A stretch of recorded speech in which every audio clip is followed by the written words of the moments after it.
Assalamualaikum warahmatullahi wabarakatuh. Sebelumnya perkenalkan, nama saya Abdullah Sidik. Nama saya Raihan. Nama saya Tiara. Nama saya Isnur Samsia. Kami di sini dari kelompok 1 akan mempresentasikan materi bab 2 mengenai bukti beriman, yaitu memenuhi janji, mensyukuri nikmat, memelihara lisan, dan menutupi aib orang lain. Poin yang pertama yaitu memenuhi janji. Kata janji berasal dari bahasa Arab yang berarti adalah akad. Menurut bahasa, akad berarti perjanjian atau ikatan yang kuat. Jadi, memenuhi janji merupakan kewajiban yang menjadi tanda orang itu beriman atau tidak. Itu sebabnya, jika dikaitkan dengan makna bahasa, maka janji itu harus ditepati dan dipenuhi. Dan kita diingatkan bahwa setiap janji itu harus dipertanggungjawabkan, sebagaimana firman Allah dalam Quran surah Al-Isra ayat 17. Janji dibagi menjadi dua. Yang pertama, janji kepada Allah Subhanahu wa taala. Semua makhluk tak terkecuali pernah melakukan perjanjian kepada Allah Subhanahu wa taala di alam ruh atau rahim. Dan bentuk janjinya adalah nanti jika sudah di dunia akan mengimani Allah sebagai Rabb-Nya dan berjanji menjadi hamba yang taat, sebagaimana dalam firman-Nya dalam Quran surah Al-Isra ayat 7. Yang kedua, janji kepada sesama manusia. Janji kepada sesama manusia adalah janji-janji yang sudah dibuat dan disepakati baik secara pribadi maupun dengan lembaga atau pihak lain. Memenuhi janji inilah merupakan reputasi dan nama baik yang dipertaruhkan. Sekali atau beberapa kali janji tidak ditepati, tanggungannya akan sangat berat. Hanya Islam menggariskan bahwa tidak semua janji itu ditunaikan. Janji yang dibuat di antara sesama manusia seperti perdagangan, perniagaan, pernikahan, dan sebagainya silakan ditunaikan, asalkan tidak ada perjanjian yang bertentangan dengan syariat Islam. Poin yang ketiga yaitu balasan memenuhi janji. Ada beberapa manfaat jika kita memenuhi janji.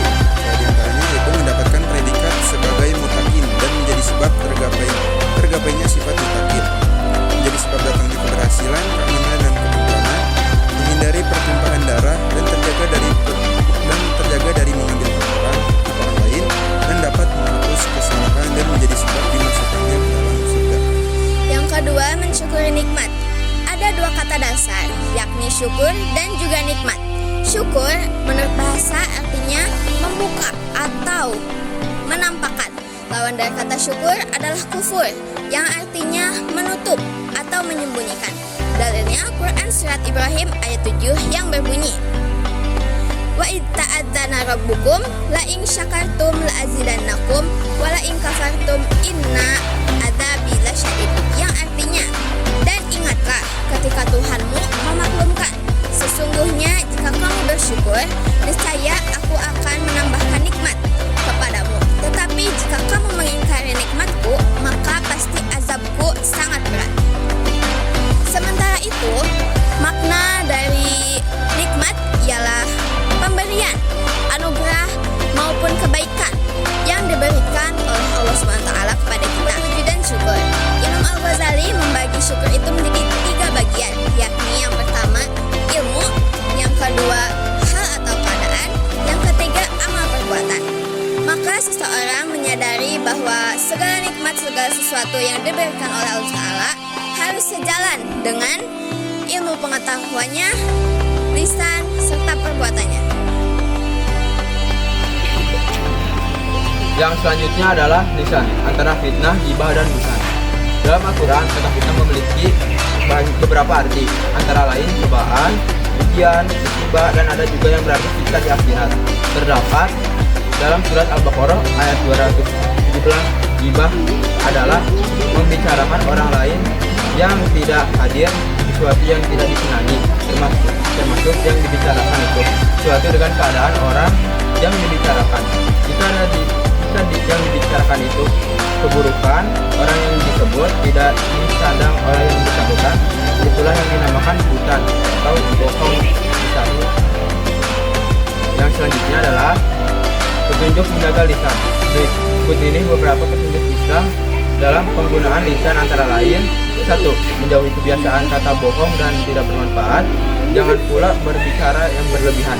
2. Menjauhi pembicaraan yang batil, kotor, dan jorok. Yang ketiga, jangan berbicara dusta atau palsu. Ingat, tanda-tanda orang munafik salah satunya jika berbicara dusta atau bohong. 4.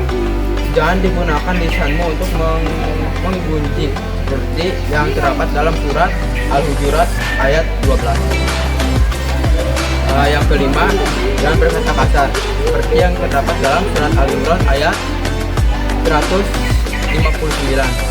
Jauhi pula melakukan celaan dan melaknat orang lain. 6. Mengadu domba dan jangan pula mudah marah. 7. Jawablah panggilan orang tua dengan sopan dan santun seperti yang terdapat dalam surat Al-Isra ayat 28 serta jauhi banyak berbantah-bantah. Materi yang keempat yaitu menutupi aib orang lain. Pengertian: aib adalah celah, cacat, nista, noda, perilaku hina atau ada juga bermakna kiasan yaitu arang di muka. Begitu beratnya keburukan akibat aib yang dibuka. Maka siapapun kita, jika mengetahui aib, maka hendaklah kita menutupi dan menyimpan berapat-rapat aib tersebut. Jangan sampai malah disebar ke halayak ramai. B. Macam-macam aib. Yang pertama yaitu aib zahir, yaitu aib yang nampak dan dapat diketahui secara lahir. Jika diperhatikan betul, misalnya cacat pada barang-barang perdagangan. Contohnya buah-buahan yang busuk atau mebeler yang kelihatan cacatnya. Yang kedua yaitu aib tersembunyi, yaitu aib yang tidak nampak karena disembunyikan, tidak terlihat meski sudah diperhatikan betul-betul. Ambil contoh beras yang sudah dicampur antara beras premium super dengan golongan yang biasa. C. Aib dan medsos. Di antara penyalahgunaan teknologi adalah orang yang begitu mudah membuka aib orang lain. Hal ini boleh jadi dilatar belakangi adalah rivalitas, persaingan kepentingan, bahkan sifat iri dengki yang dimiliki. Saat ini orang begitu mudah tumbang nama baik dan martabatnya dari penyalahgunaan media sosial.